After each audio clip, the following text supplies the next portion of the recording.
Hello friends, welcome back to our channel. ఫ్రాన్స్తో అతిపెద్ద fighter jet ఒప్పందాన్ని కుదుర్చుకుంది భారత్.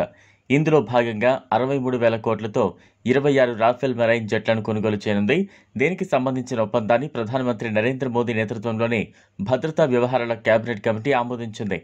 దీని ద్వారా ఫ్రాన్స్ నుంచి భారత్కు 22 సింగిల్ సీటర్ రాఫెల్ మెరైన్ యుద్ధ విమానాలు, 2 సీట్లు కలిగిన 4 రఫేల్ మెరైన్ జెట్లు లభిస్తాయి.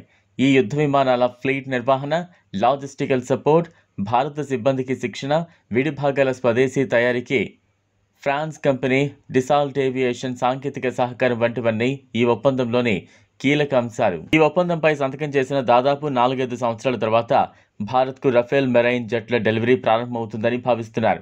విమానాల మొదటి బ్యాచ్ను 2029 చివరి నాటికి భారత నౌకాదళం అందుకుంటుందని, 2031 నాటికి విమానాలన్నీ అందుతాయని సంబంధిత వర్గాలు తెలిపాయి.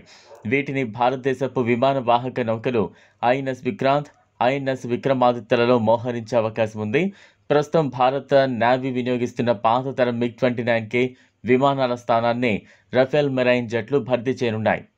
భారత వైమానిక దళం ఇప్పటికే అంబాలా, హషిమారాలోని దాని స్థావరాలలో 36 రఫేల్ యుద్ధ విమానాలను నిర్వహిస్తోంది. రఫేల్ మెరైన్ యుద్ధ విమానాలు కూడా అందితే భారత వాయుసేన సామర్థ్యాలు మరింత ఇనుమడిస్తాయి. గగనతలంలో ఒక విమానం నుంచి మరో విమానంలోకి ఇంధనాన్ని నింపే పద్ధతిని బడ్డీ ఏరియల్ రీఫ్యూయలింగ్ సిస్టమ్ అని అంటారు.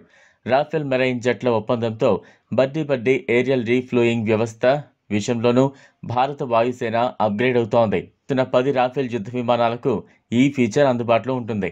నడి ఆకాశంలో అవి పరస్పరం ఇంధన బదిలీ చేసుకోగలవు. దీనివల్ల సుదూర ప్రాంతాలకు వెళ్లి సైనిక ఆపరేషన్లు నిర్వహించేలా భారత వాయుసేన సమాయత్తమవుతోంది.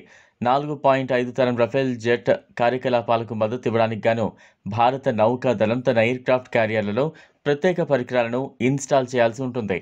MiG-29K యుద్ధ విమానాలు ఐఎన్ఎస్ విక్రమాదిత్య నుంచి పనిచేస్తూనే ఉంటాయి. అయితే రఫేల్ మెరైన్ జెట్ల ప్రవేశంతో భారత నేవీ గగనతల పోరాట సామర్థ్యం పెరగనుంది.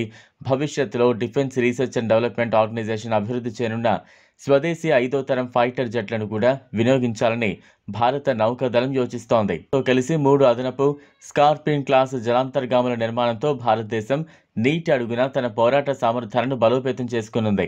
ఈ జలాంతర్గాములను Mazagon dock ship builders limited, France naval group భాగస్వామ్యంతో నిర్మించనున్నారు. ఇదిలా ఉంటే భారత ఆర్మీలో మరో అస్త్రం వచ్చి చేరింది.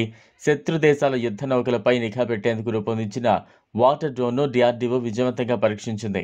Naval science and technological laboratory NSTL అభివృద్ధి చేస్తున్న high endurance autonomous underwater vehicle HEAUV trial రన్ను ఓ సరస్సులో DRDO నిర్వహించింది. ఈ మేరకు పరీక్షలు విజయవంతమైనట్లు సామాజిక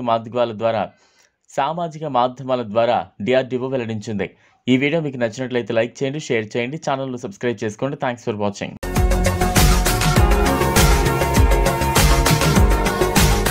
మరిన్ని అప్డేట్స్ కోసం మా ఛానల్ని సబ్స్క్రైబ్ చేయండి.